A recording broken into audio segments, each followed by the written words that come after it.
വിശ്വാസികളെ, പരിശുദ്ധനായ മർക്കോസ് ഏവങ്കലിസ്ത എഴുതിയ സുവിശേഷം 4-ാം അധ്യായം 1 മുതൽ 20 വരെയുള്ള വാക്യങ്ങൾ പരിശോധിക്കുമ്പോൾ കർത്താവായ യേശുക്രിസ്തു കടലോരത്ത് പടകിലിരുന്ന് വിത്ത് വിതച്ചവൻ്റെ ഉപമ പറയുന്നതായി കാണാൻ സാധിക്കും.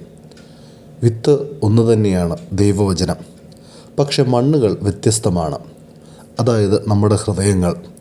പൗരസ്ത്യ സഭയുടെ ആത്മീയ പാരമ്പര്യത്തിൽ ഈ ഉപമ ഏറെ ആഴമുള്ളതാണ്.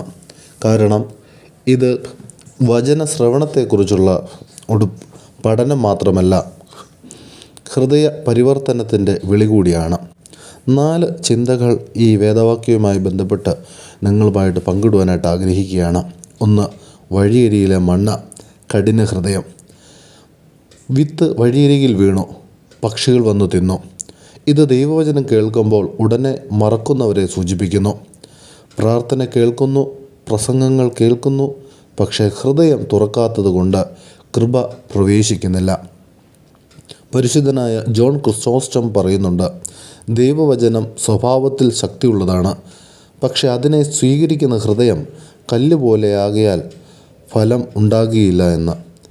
ഇന്ന് നാം ചോദിക്കണം, എൻ്റെ ഹൃദയം വഴിയരികിലെ കഠിനമായ കല്ലാണോ എന്ന്. 2. പാറ, ആഴമില്ലാത്ത വിശ്വാസം. വിത്ത് പാറയിൽ വീണു, വേഗം മുളച്ചു, സൂര്യൻ ഉദിച്ചപ്പോൾ വാടിപ്പോയി. ഇത് വികാരപരമായ ആഴമില്ലാത്ത വിശ്വാസമാണ്.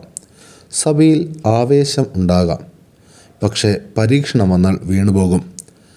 വലിയമാർ ബസേലിയോസ് ഇപ്രകാരം ഉപദേശിക്കുന്നുണ്ട്, വേരില്ലാത്ത സസ്യം കാറ്റിനെ സഹിക്കില്ല. അതുപോലെ ആത്മീയ വേരുകളില്ലാത്ത ആത്മാവ് പരീക്ഷണങ്ങളെ താങ്ങുകയില്ല എന്ന്. പൗരസ്ത്യ ആത്മീയ ജീവിതത്തിൽ ഉപവാസം, പ്രാർത്ഥന, കുമ്പസാരം, വിശുദ്ധ കുർബാന അനുഭവം ഇവയാണ് വേരുകൾ, ആഴത്തിൽ നമ്മെ പോകുവാനായിട്ട് സഹായിക്കുന്ന വേരുകൾ. 3. മുള്ളുകളുള്ള മണ്ണ്, ലോക ചിന്തകൾ. വിത്ത് മുള്ളുകളിൽ വീണു, മുള്ളുകൾ വളർന്ന് അതിനെ ഞെരുക്കിക്കളഞ്ഞു. യേശു വീണ്ടും ഇപ്രകാരം പറയുന്നുണ്ട്, ലോകചിന്തകൾ, ധനത്തിൻ്റെ വഞ്ചന, ഇഷ്ടങ്ങളുടെയും മോഹങ്ങളുടെയും സമ്മർദ്ദം ഇവ വചനത്തെ മൂടുന്നുവെന്ന്. പരിശുദ്ധനായ എഫ്രേം ദ സിറിയൻ ഇപ്രകാരം എഴുതുന്നുണ്ട്, ഹൃദയത്തിൽ മുള്ളുകൾ നിറഞ്ഞിരിക്കുമ്പോൾ കൃപയുടെ പൂക്കൾ വിരിയുകയില്ല എന്ന്. ഇന്ന് നാം നമ്മുടെ ജീവിതത്തിൽ മുള്ളുകൾ എന്തൊക്കെയാണ്?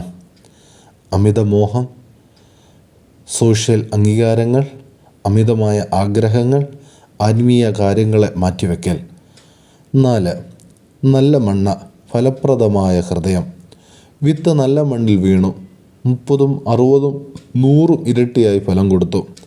നല്ല മണ്ണ് എന്നത് പൂർണ്ണമായ ഹൃദയമല്ല, വചനത്തെ കേട്ട് സ്വീകരിച്ച് സഹനത്തോടെ പാലിക്കുന്ന ഹൃദയമാണ് നല്ല മണ്ണ് എന്ന് പറയുന്നത്. പരിശുദ്ധനായ സിറിൽ ഓഫ് അലക്സാണ്ട്രിയ പറയുന്നുണ്ട്, ദൈവവചനം ഹൃദയത്തിൽ വിതച്ചാൽ ആത്മാവ് ദൈവികമാവുന്ന ഫലം ധരിക്കുന്ന വയലായി മാറുമെന്ന്. ദൈവം എല്ലാവർക്കും ഒരേ വചനം നൽകുന്നു, പക്ഷേ ഹൃദയം തയ്യാറാക്കേണ്ടത് നമ്മുടെ ഉത്തരവാദിത്തങ്ങളാണ്. വചന ശ്രവണത്തിന് ശേഷം ആത്മീയ അഭ്യാസം ഇല്ലെങ്കിൽ ഫലം ഉണ്ടാകുകയില്ല. 4 ഉൾക്കാഴ്ചകൾ നിങ്ങളുമായിട്ട് പങ്കിടുവാനായിട്ട് ആഗ്രഹിക്കുന്നു. ഹൃദയശുദ്ധി, കുമ്പസാരത്തിലൂടെ നമ്മുടെ മുള്ളുകളെ നീക്കം ചെയ്യുവാൻ നമുക്ക് സാധ്യമാകണം. 2. ദൈനംദിന വചന വായന. വിത്ത് നിരന്തരം നമ്മുടെ ഹൃദയങ്ങളിൽ വചനമാവുന്ന വിത്ത് വിതയ്ക്കുവാനായിട്ട് നമുക്ക് സാധ്യമായി തീരണം.